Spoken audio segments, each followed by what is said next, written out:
I moved into Maplewood Lane when I was 24. It was one of those quiet, perfect suburban streets where every lawn was meticulously trimmed and every house looked like it belonged in a magazine. On the surface, everything was normal. But little did I know, the normalcy of Maplewood Lane was just a carefully crafted illusion. Because living next door to me was someone, or something, completely unearthly. It started on an ordinary Thursday. I was lugging groceries from my car when I first saw him. He was standing at his front porch, sipping coffee, wearing a plain gray sweater that seemed almost too neutral. He had this calm, calculated way of smiling. His eyes, well, they were the kind of eyes that seemed to look right through you. Not in a scary way, at least not at first, but in a way that made you question what you were thinking about yourself. "Hi there, I'm Richard," he said. His voice was smooth, almost melodic, and I felt an odd warmth, like meeting someone you were supposed to trust. "I'm Alex," I replied, fumbling with my grocery bags. He nodded and gestured toward the empty space next door. "Welcome to the neighborhood. If you ever need anything, just knock." Simple enough, just another neighborly introduction. I didn't know then that Richard wasn't just a friendly neighbor. He was something else entirely. At first, I thought it was coincidence. Little things, small oddities. For example, every night around 2:17 a.m., I hear a low humming coming from his house. Not music, not TV, just a soft, almost mechanical hum. Then there was the way he never seemed to age. Weeks passed, months, seasons changed, yet Richard looked exactly the same every time I saw him. I started noticing other things too. Birds would avoid his yard entirely, even in the middle of the day. The air felt heavier near his house, and sometimes when I passed by his window, I swore I caught glimpses of shapes moving inside. Tall, thin, with limbs that didn't bend quite right. But every time I tried to confront him or even bring it up to someone else, Richard would smile. And somehow, I'd doubt myself. How could someone so ordinary look so unordinary? It was late September when the real story began. Richard invited me over under the pretense of borrowing sugar. Simple, neighborly stuff. But when I stepped into his house, I felt like I had crossed into another dimension. The walls were smooth, almost liquid in texture, reflecting light in strange ways.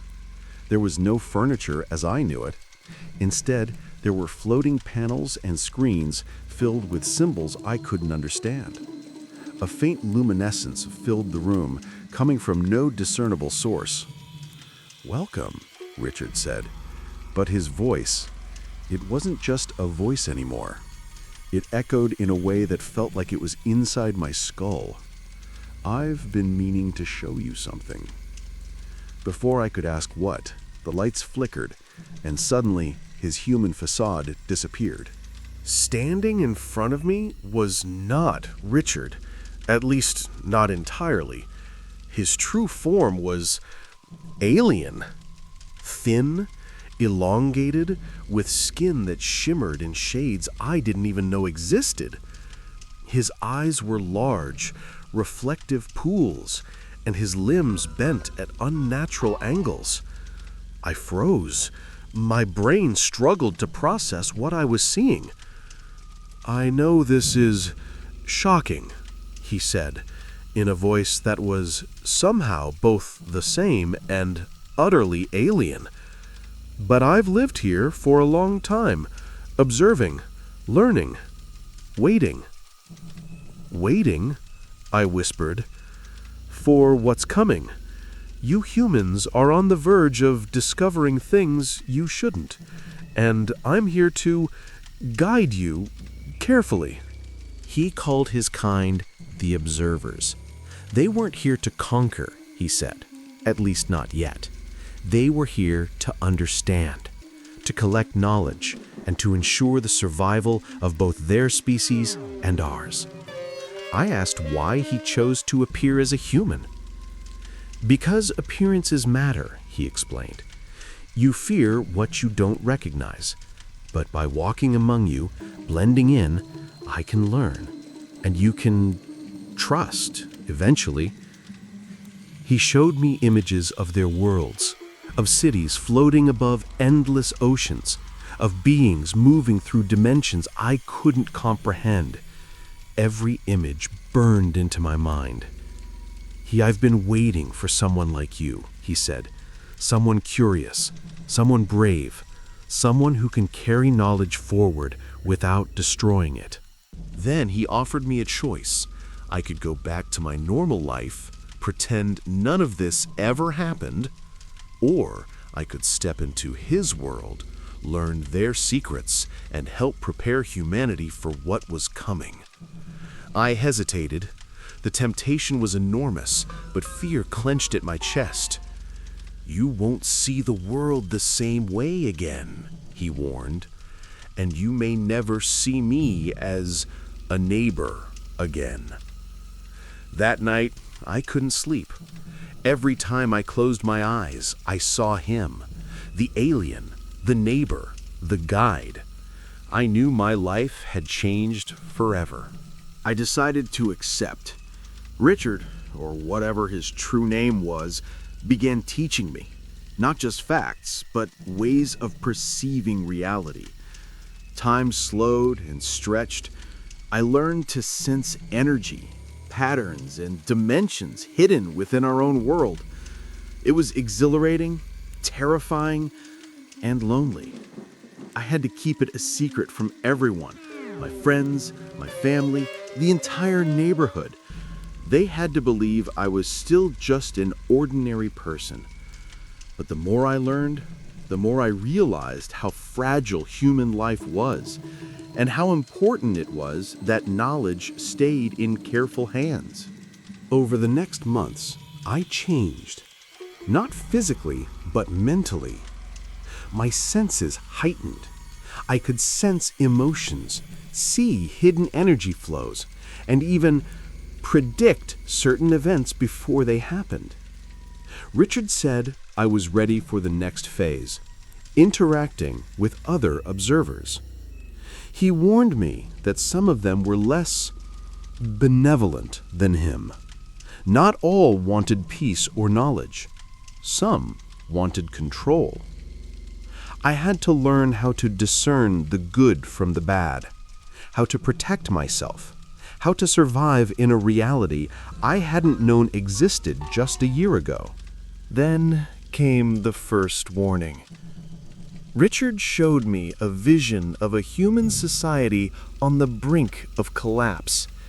Not because of war, not because of disease, but because of a decision humans hadn't even made yet. You must help them, he said. Guide subtly, influence without being seen. Humanity isn't ready for direct contact, not yet, but they must prepare for the truth. The weight of responsibility crushed me, yet I felt an odd exhilaration. I wasn't just a man living next door to an alien. I was a bridge between worlds. Life on Maplewood Lane returned to normal on the surface. I'd wave at neighbors, mow my lawn, and buy groceries like nothing had changed.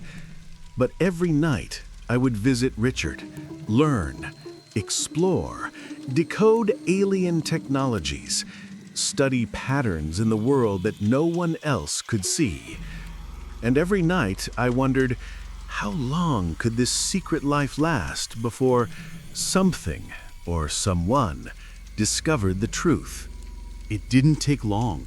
Other observers began appearing, not disguised as humans, so much as subtly integrated into human society. Some were teachers, some were politicians, some were in ways I couldn't yet understand. Richard taught me to identify them, to communicate silently, and to protect my human identity.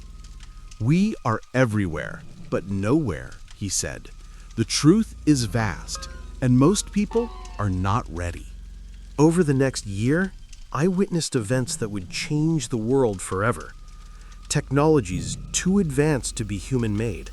Phenomena too strange to explain. Beings moving through dimensions that no one else could perceive. And still, I walked Maplewood Lane as if nothing had changed. My secret had become my life. My life had become a secret. Richard, my neighbor, my alien guide, reminded me daily, knowledge was power, but secrecy was survival. And I understood then that living next to an alien wasn't just a story. It was a responsibility. So, if you ever move into a quiet suburban street, meet a neighbor who seems just a little too perfect, who smiles a little too knowingly, remember this: appearances are deceiving, and sometimes the person or being next door may not be human at all. Somewhere out there, someone like me is watching, learning, and preparing for what comes next. The question is, will you be ready if your neighbor isn't what they seem? Because I wasn't, not at first.